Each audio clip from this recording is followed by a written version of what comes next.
તારીખ 22 ઓગસ્ટ 2026, ગામ છે કલ્યાણપુર, તાલુકો કલ્યાણપુર, જિલ્લો દેવભૂમિ દ્વારકા.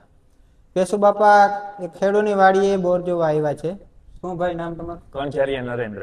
કણઝારિયા નરેન્દ્રભાઈ ને કેશુ બાપાએ અહીંયા નિશાન આપેલું છે.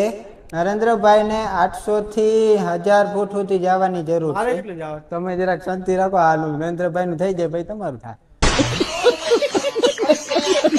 નરેન્દ્રભાઈ ને જો 800 થી 1000 ફૂટ જવાની જરૂર છે, પણ વધારે એને જવું હોય તો આપણે કઈ વાંધો નથી. બરોબર. નરેન્દ્રભાઈ મોબાઈલ નંબર બોલો. 9510103423. 9510103423 નરેન્દ્રભાઈ ના નંબર છે. ખેડૂત મિત્રો, તમે એને પૂછી શકો છો, તમે એની રાય લઈ શકો છો. રાય ના મળે તો એની હાય લઈ શકો છો. નરેન્દ્રભાઈ આ કેટલામો બોર છે વાડીમાં? 35 કરાવ્યું ને આ 36. નરેન્દ્રભાઈ 35 બોર કરાવી લીધા, તો 35 બોર ક્યાં?